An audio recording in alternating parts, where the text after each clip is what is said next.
Baramutse dusome igitabo cya Esiteri ibice 10 guhera ku murongo wa mbere. Esiteri igice cya 10 guhera ku murongo wa mbere handitse ngo nuko umwami Ahasuwerusi akoresha ikoro abo mu gihugu n'abo mu birwa byo mu nyanja nini, ariko ibyo yakoreshaga ububasha bwe n'imbaraga ze byose n'ibyerekana neza uko umwami yakujije Moridekayi akaba umuntu ukomeye, mbese ntibyanditswe mu gitabo cy'ibyo ku ngoma z'abami b'Ubumedi n'Ubuperesi. Kuko uwo Muyuda Moridekayi yari uwa kabiri ku mwami Ahasuwerusi, kandi yari akomeye mu Bayuda, agashimwa na bene se uko bangana, agashakira ubwoko bwabo ibyiza, kandi akajya abwira urubyaro rwe amahoro.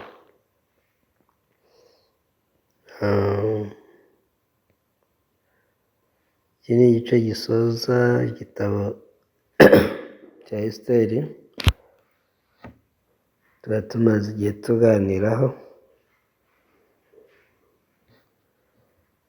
nk'uko twabibonye guhera mu gice cya mbere. Iki ni igitabo udashobora kubonamo izina Imana cyangwa se Yesu, ariko igitabo cyigisha neza iby'ubuzima bw'umwuka, ndetse ni igitabo cyiza gishobora kugusobanurira iby'ubuntu bw'Imana n'uburyo umunyabyaha aba umukiranutsi cyangwa se umukiranutsi abeshwaho no kwizera. Dutangira tubona Moridekayi ari umuntu uri aho gusa usanzwe uciriritse, uri ku irembo, w'umunyagano, bikageraho asabwa kugira ngo yicwe, ariko bigasoza tubona Imana imuha gukomera cyangwa se gukura n'icyubahiro. Mu gitabo cy'Abaroma haranditse ngo abashaka ubwiza n'icyubahiro no kudapfa babishakisha gukora ibyiza badacogora. Rimwe na rimwe iyo abantu bumvishe ayo magambo bagerageza kugira ibyo bakora ngo barebe ko bagira icyubahiro, ariko usomye ayo magambo ugakomeza ubona ko ntabwo Pawulo icyo yari agendera ari ukwigisha abantu kugira ibyo bagerageza gukora. Rero tubasome mu Baroma ibice 2.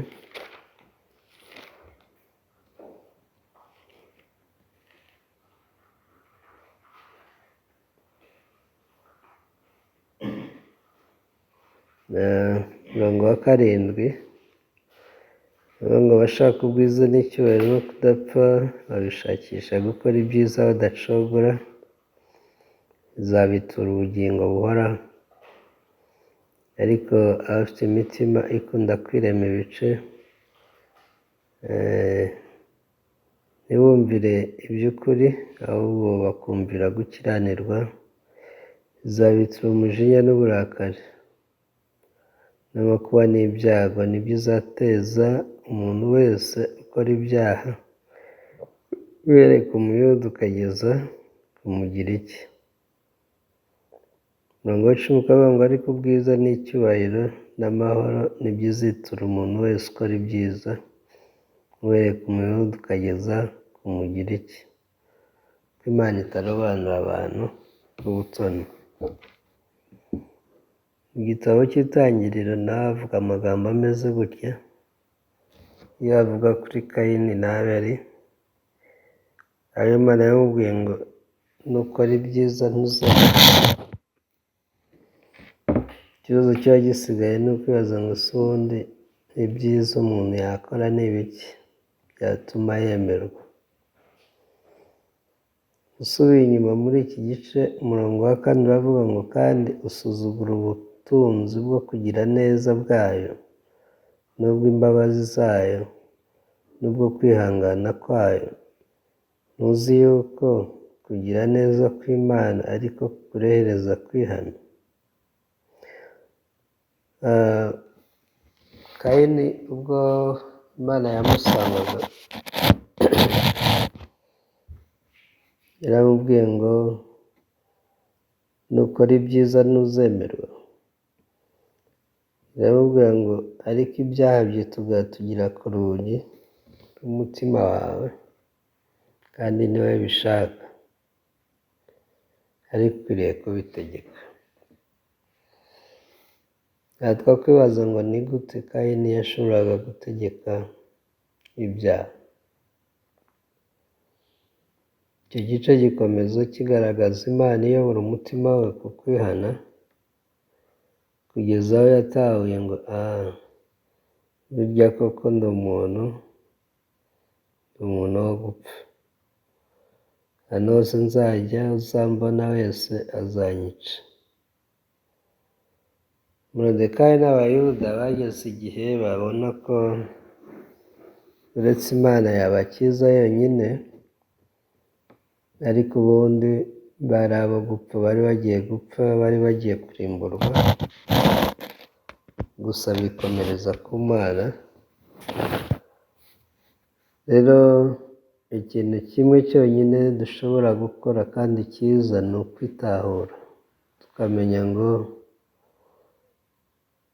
hariho ineza y'Imana, hariho n'umugambi w'Imana. Si uko hari ikintu twebwe twakora kugira ngo dukire, ariko Imana igize icyo ikora yadukiza twakira. Imana idukijije twakira. Ubwo Moridekayi yabwiraga Esiteri ati hari umugambi w'Imana watumye wimikwa ngo ube umwamikazi, wirengagiza itegeko ryo kwicwa, ukurikira itegeko ry'akanzu. Mu Bakorinto niho bavuga ngo Imana izaducira akanzu. Mu bintu byose Imana igenda ishyiraho inzira yo gukira. Esiteri ubwo yasangaga umwami atamuhamagaye, nubwo cyari ikizira, ariko icyo gihe umwami yamweretse ko hari inzira yo gukira. Amutunga intoki, yamutunga inkoni yari afite mu ntoki yagaragazaga ko agomba gukira. Twese rero dutangira mu by'ukuri tugerageza gukira cyangwa se kugera ku gukira, ariko ntabwo tubigeraho kubera ko hari icyo twakoze. Ahubwo iyo dutahuye ngo Imana itadukijije ntitwakira, ariko Imana idukijije twakira. Imana itwimitse nibwo twakwimikwa, idukomeje nibwo twakomera. Aha rero dushobora kubonamo n'ubundi ijambo ry'ubutumwa bwiza. Moridekayi ntabwo yatangiye ari mu mwanya w'icyubahiro, yari Umuyuda usuzuguwe, ndetse yabonaga ibyo gupfa byegereje, yaba kuri we ndetse n'Abayuda bose. Ariko mu buryo butunguranye ubuzima bwe bwaje guhinduka buba ikinyuranyo cy'ibyo ngibyo. Ukurikije inkuru zose uko zikurikirana, ntabwo bivuze ko hari ikindi kintu yakoze kidasanzwe uretse kwakira ubuntu bw'Imana. Igihe rero twakiriye ubuntu bw'Imana, ikintu cya mbere kibaho ni uko duhinduka abana b'Imana. Biravuga ngo duhinduka abatambyi b'ubwami. Some mu gitabo cya Petero Petero wa mbere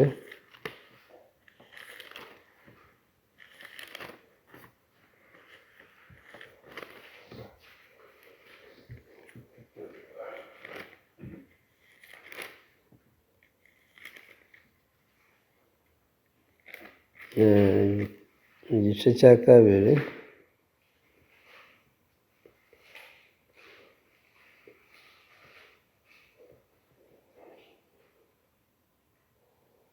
umurongo w'icyenda uravuga ngo ariko mwebwe wo muri ubwoko bwatoranijwe, abatambyi b'ubwami, ishyanga ryera n'abantu Imana yaronse, kugira ngo mwamamaze ishimwe ry'iyabahamagaye ikabakura mu mwijima ikabageza mu mucyo wayo w'itangaza. Kera ntimwari ubwoko, ariko none muri ubwoko bw'Imana.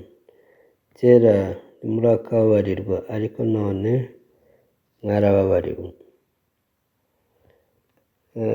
Ibi bitwereka neza urugendo rw'agakiza. Ni urugendo rwo gutahura, ntabwo ari urugendo rw'imirimo ikoreshwa intoki z'amaboko, cyangwa se ngo dukenere imirimo y'amaboko yacu, ahubwo bishingiye ku gutahura, ku rugendo rwo gutahura urupfu rwa Yesu no kuzuka kwe, ko ari byo byazanye ikinyuranyo cyangwa se impinduka mu buzima bwacu. Biravuga ngo turi abantu Imana yaronse, turi abantu batoranijwe, turi abatambyi b'ubwami, turi ishyanga ryera. Ni gute Imana yaturonse? Kera twari abo gupfa no kurimbuka, ariko ubu ngubu biravuga ngo twahindutse ubwoko bw'Imana. Ntabwo bivuze ko twahindutse ngo icyari gutuma dupfa tugikureho, ahubwo twakiriye impano y'imbabazi z'Imana, twakiriye umusaruro w'urupfu rwa Yesu no kuzuka kwe. Ibyo rero nibyo birayita ubuntu. Ejo twariho tuvuga ku mbaraga ziri mu butumwa bwiza. Iyo usomye igitabo cy'Abaroma igice cya 16 umurongo wa 25 uvuga ngo Imana ibasha gukomeresha abantu ubutumwa bwiza no kubwiriza ibya Yesu Kristo, nuko bihuje n'ibanga ryari ryarahishwe kera, ariko ubu rikaba ryarahishuwe. Ni ukuvuga ngo mu butumwa bwiza, cyangwa se ubutumwa bwiza ubwabwo ni imbaraga y'Imana, nk'uko bivugwa mu gitabo cy'Abaroma n'ubundi gice cya mbere. Ubutumwa bwiza ni imbaraga z'Imana zihesha umuntu wese wizera gukizwa, uhereye ku Muyuda ukageza ku Mugiriki. Kugira ngo umuntu agire ubugingo buhoraho, ntabwo bivuze ko akora imirimo akoresha amaboko ye, ahubwo biravuga ngo intwarane zibugishamo imbaraga. Izo mbaraga ni izihe? Ni imbaraga zo kwizera. Nyamara kwizera si ikintu umuntu arema. Biravuga ngo ni ukwakira. Ni ukwakira kumenya ibyiringirwa, uburyo udasigarana gushidikanya na gukeya. Ibyiringirwa ni ibiki? Ni ijambo ry'Imana. Kuko Bibiliya ivuga ngo kwizera kuzanwa no kumva, kumva nako kukazanwa n'ijambo rya Kristo. Uko kwizera kuje ni ubumenyi, ni ubumenyi bw'aho umuntu amenya ibyiringirwa cyangwa se iryo jambo ry'Imana, kugeza aho adasigarana gushidikanya na guke ko ibyo Imana ivuga bishobora kutazaba.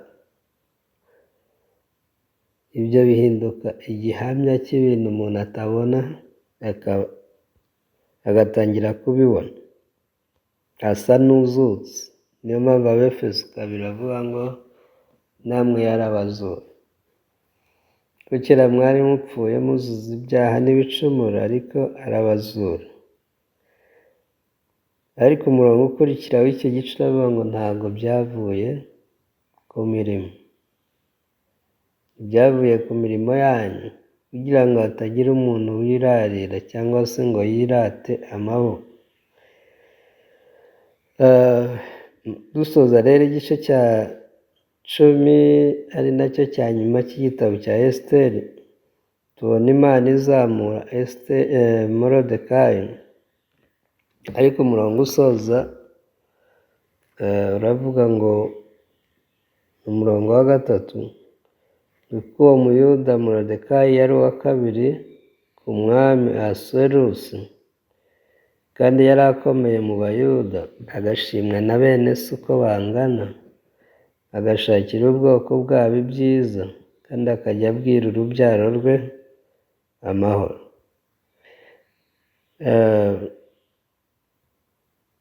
Bibiliya iravuga ngo tumaze gutsindishirizwa twagize amahoro ku Mana. Ayo mahoro abayafite bashobora no kuyabwira abandi, uhereye ku rubyaro rwabo ndetse ukagera ku bwoko bwabo n'isi yose muri rusange, kuko ntabwo isi izi amahoro icyo ari cyo. Binyuze muri Yesu Kristo abantu twagizwe abakiranutsi. Imana idutangaza nk'urubyaro rwayo. Ntabwo hagati y'umwana n'umubyeyi hashobora kuba amakimbirane atuma umwe muri bo atagira amahoro, ahubwo bahora bafite amahoro hagati yabo kubera ko bafitanye isano y'amaraso. Imirimo rero Yesu yakoze yatugize abo ngabo ngo duhinduke abantu bafite amahoro ku Mana, bahuje nayo. Bivuze ngo tuba duhindutse abantu bashobora noneho gutanga amahoro cyangwa guhesha abandi amahoro. Ariko nk'uko twabivuze, n'ubundi inzira ni imwe, kubwiriza yuko ubutumwa bwiza buhuje n'ibanga ryari ryarahishwe, ariko Imana igeze igihe irarihishura. Mu gitabo cy'ibyahishuriwe Yohana aravuga ngo Yesu yatambwe isi ikiremwa, ariko abayobozi bakavuga ngo yabonetse ku mperuka y'ibihe ngo akuzeho ibyaha kwitanga. Uyu munsi rero abantu ikintu bakeneye ni urwo rugendo rwo gutahura ibyo ngibyo, rwo kumenya ukuri. Niba muzamenya ukuri nimumara kumenya kubabatura. Iyo umaze kwakira rero uku kuri, kumaze kubatura, ugize izi imbaraga z'ubutumwa bwiza, maze kumenya ko ibyaha byawe byose byejejwe, byababariwe, ariko ntibibabarirwe gusa, ahubwo bikakugira umwana w'Imana, ubuzima burahinduka. Ntabwo uba ukiri umuntu ugerageza kwemerwa, ahubwo uba warakiriye ingurane ikugira umwana w'Imana. Mu gitabo cy'Abakorinto ba 2:5 bavuga ngo yakiriye gukiranirwa kwacu, aduha gukiranuka kwe. Ntiyigeze amenya icyaha, ariko Imana yamuhinduye icyaha ku bwacu. Bivuze ngo utangira kubana no gukiranuka kw'Imana nk'umwana w'Imana, nicyo gituma uba ushobora guhesha abandi amahoro. Rero igihe cyose umuntu yakiriye imbabazi z'ibyaha, aba ashobora gutanga amahoro, aba ashobora gutanga icyiza, kuko icyiza si ikindi, ni Kristo. Biravuga ngo nta mwiza ubaho, umwiza ni Imana yonyine, nta n'icyiza kindi kibaho keretse igikozwe na Yesu Kristo. Mu gitabo cy'Abaheburayo avuga ko twabonye ubushizi bw'ubwoba, ari nabwo dukwiriye kugundira no guhesha abandi bantu. Abaheburayo igice cy'icumi turasomayo imirongo ibiri, umurongo wa 19 dusimbuke dusome n'uwa 35.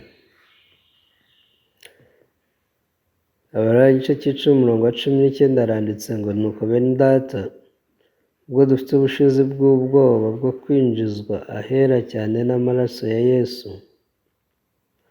nuko rero umurongo wa 35, nuko rero ntimute ubushizi bw'ubwoba bwanyu bufite ingororano ikomeye.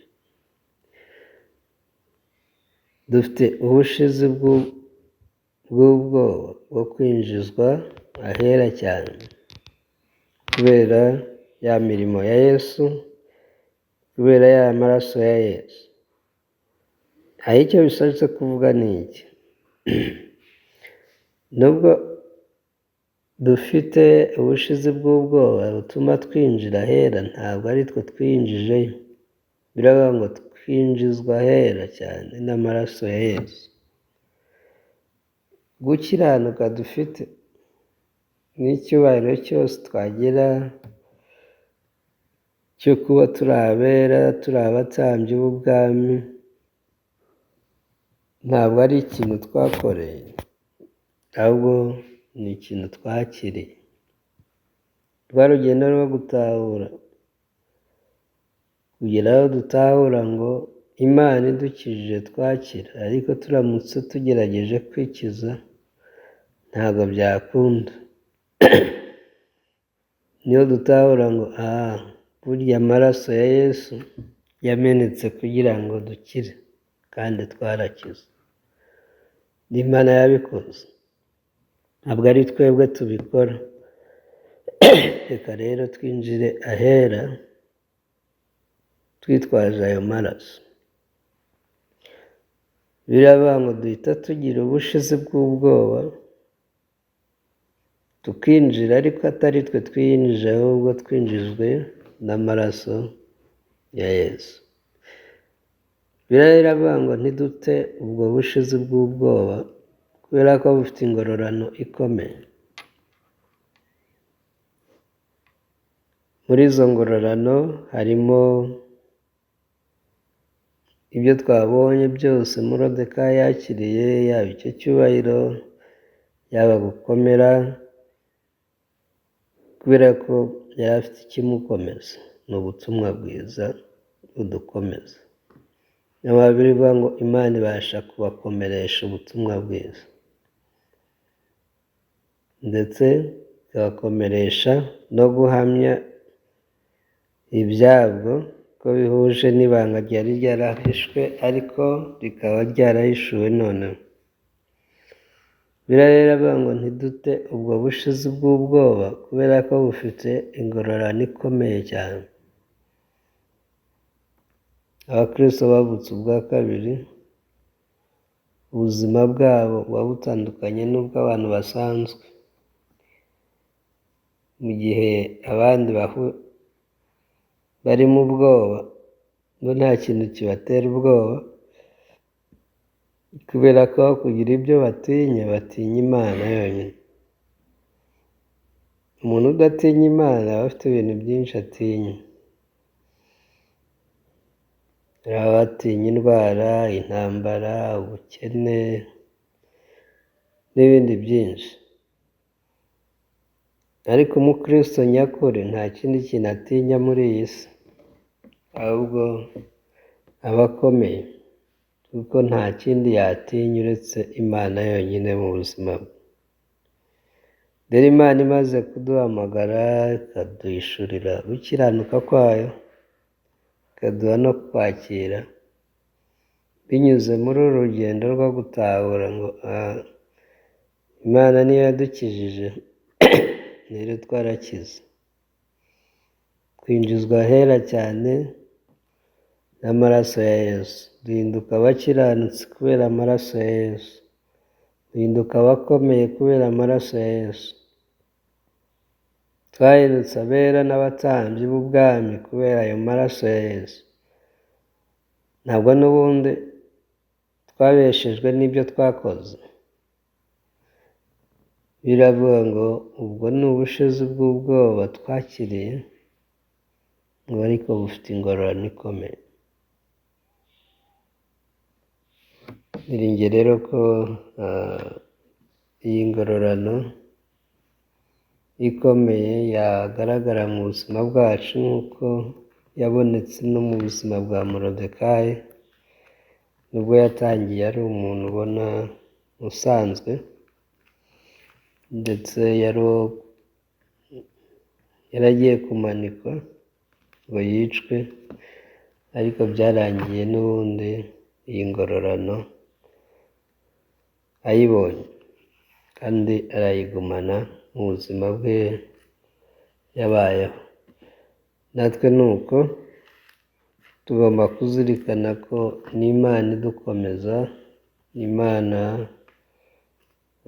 yatugize abatambyi b'ubwami, Imana yaduhaye ubutumwa bwiza kandi n'imbaraga ziduha gushira ubwoba, ndetse no gushira amanga, kugira ngo igihe cyose twinjira ahera dufite ubwo bushizi bw'ubwoba kandi bufite ingororano nyinshi. Ndumva twasoreza aho. Imana yari yampaye umutima w'uko twaganira ku gitabo cya Esiteri, turagishoje uyu munsi. Twagiye tuvuga utuntu dukeya, ariko dushobora kuzagisoma, buri wese akagisoma yitonze, guhera ku gice cya mbere kugera ku cya nyuma. Harimo amabanga menshi y'ubuzima bw'umwuka, harimo ubutunzi bukomeye. Mu bice 10 gusa ushobora kwakiramo impinduka y'ubuzima. Niringiye ko Imana izatugirira ubuntu kugira ngo tubashe gutahura umutima wayo muri kiriya gitabo.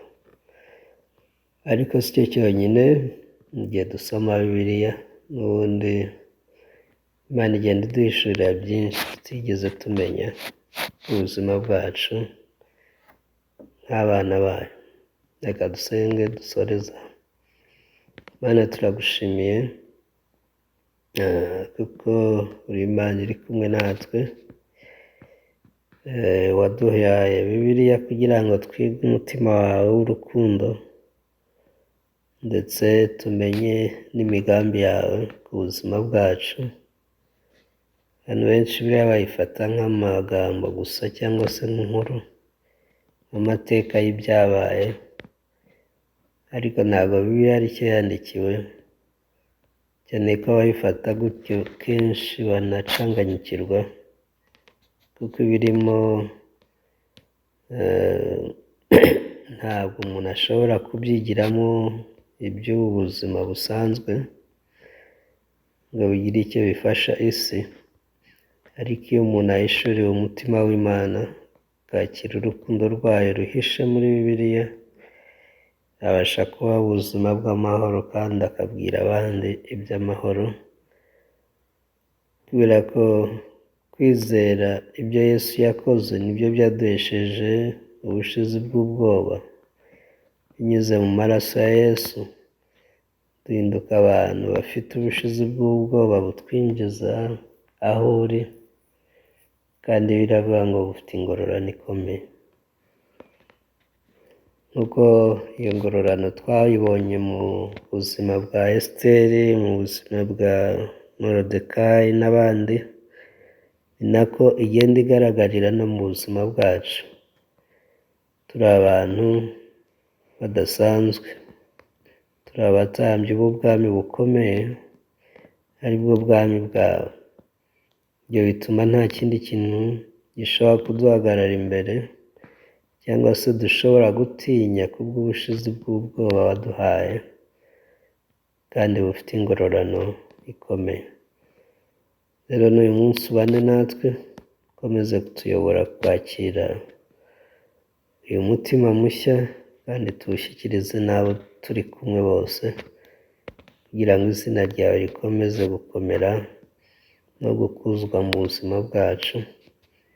Mu izina rya Yesu, amen.